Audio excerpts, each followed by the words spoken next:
But I was in my early 20s. And technically, from what I know now and what I knew then, I just knew the basics. I mean, and was inspired with a vision.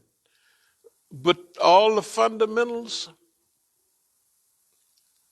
I write now about management and leadership, but I had to study that stuff for 30 years before I could write about it, to where I really can learn about leadership and management, right?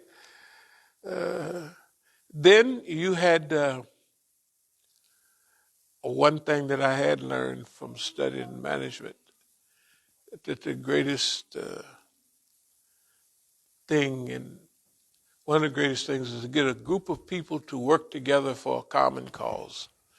And I call it organization, the movement. So we had good ideas, but we were outrunning in money. We were outrunning the people and the environment. So we were so far ahead that the people, when we stopped, we had 100, and they don't know but 6 or 7, right? So you give him 50 or 60 or 70, and he can only institute 5, 6, or 7. That's all they know. And without a vision and without time to learn, I'm going to jump back again. This exact point is why we make the subject about evolution, difference between evolution and revolution, and longevity. See, right now, technically, I'm an expert on all these subjects. I have to be, because I've been here so long. There's no way, you can't say what, see, you got lucky. Now, if I was 22 years old and got rich, you could say, that nigga hit, and it might be true. And he can go up one time, but he can't go up again because he don't have the expertise to do it. He just happened to be at the right place at the right time in the right environment and stuck his hand in there and pulled out a sack of gold.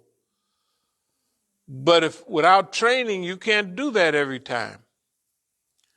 You stick your hand in there, and 80% of 90% of the time, you're going to pull out dust until you're trained. So you have to realize where we are in movement. That's why we always talked about longevity. Because the first thing we noticed, the Negroes didn't never have a chance to. We were different. We had to study the movement in China. The Communist Party, first they had Dr. Sun Yat-sen, 1911. They had that, but then the Communist Party started in 1921. Remember on TV they just celebrated that? They just said it, the Communist night test. That was a 100 years celebration. Okay. They had battles. You remember we talk about the Long March so much? Because you could give many, it was a strategic struggle that they went on, and 7,200 li may be equivalent to 6,000 miles.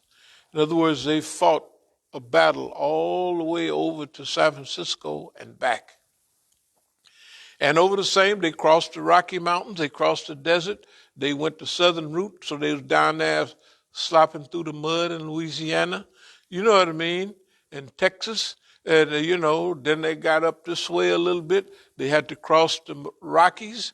They had to, and then the Sierras, another mountain range.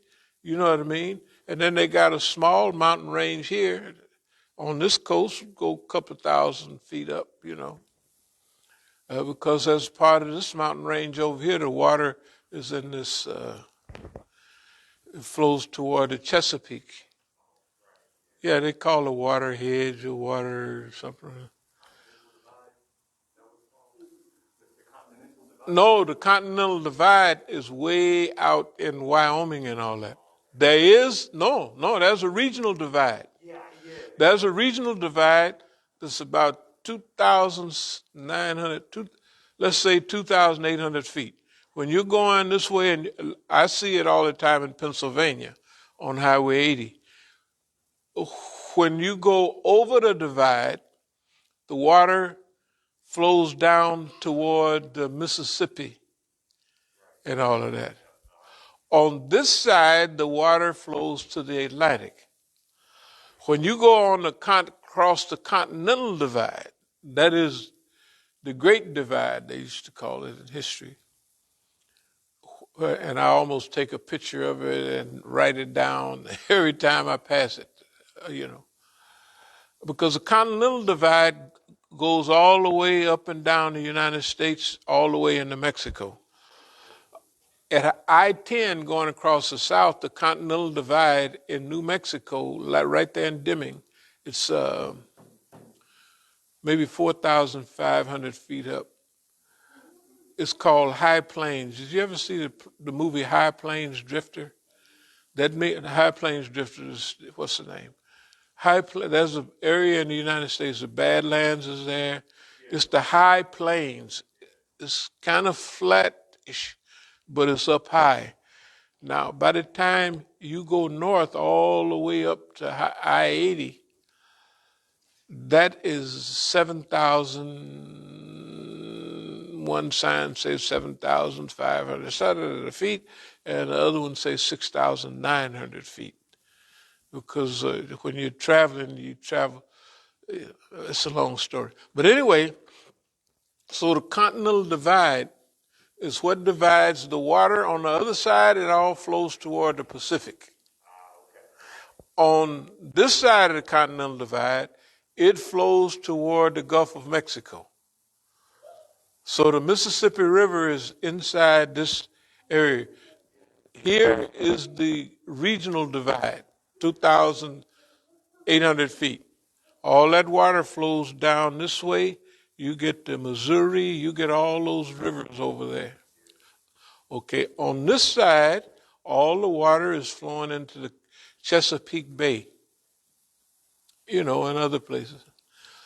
Now, so that's why the Mississippi River is so big, because it has those a couple of thousand miles from here to way over there in Wyoming.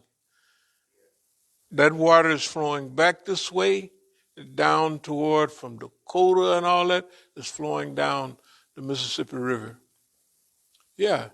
And I gave a lecture in Minnesota at the top of the United States. And a little sign said a Mississippi River. It was a stream almost. It's just a little place. The university, this thing runs right by the university. It's the Mississippi River. It's not that big joint when you get way down there and everything is running into it. You see what I mean? Like the Missouri River. Those are big rivers. And all those big rivers running into the Mississippi River. It makes it big. Anyway, where was we at? Okay, so let's call ourselves right now the Great Mississippi. All of the movements and everything, I just made that up, is flowing into us. No, it is. This is our job. Look, we have a job we're doing. We're not all that jumping up and down and people getting sad and mad. We're not into that. We're just not into that.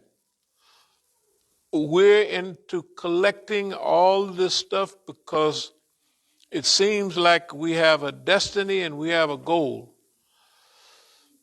Allah knows exactly our destiny, but we know what our goal is. We already know. It's right here, the same thing Moses' goal was. Them two guys, they're not magicians. Them two guys, they're here to change your cherished institutions.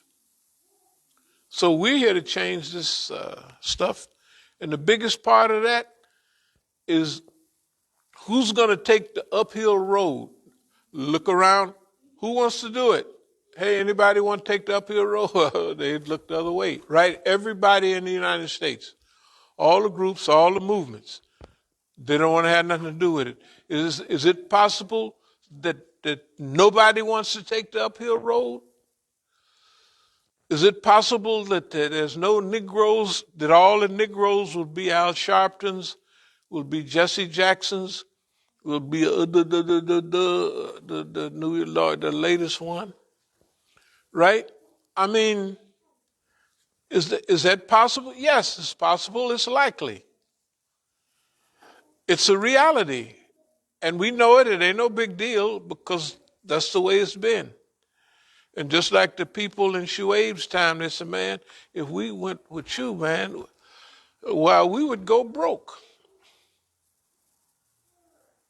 He's talking about weights and measures. If we gave the people if they want to buy a pound of rice and we gave them a pound of rice to the 400 grams of rice, why, we would be broke. You know, why, if we gave them equal for equal and do that, where would we get our money? We would be broke. In other words, we can't do right because we would go broke. Those people of Shuaib's time. Who else was that? That's the people of all people's time. Now get back to our hero or our forefather in this game. And don't forget now Malcolm X. They played Malcolm X's mother as a high yellow, frizzly lady. Crazy. That ain't the way she was. Her husband was one of Marcus Garvey's people. She was the secretary in the house. She was the secretary, right?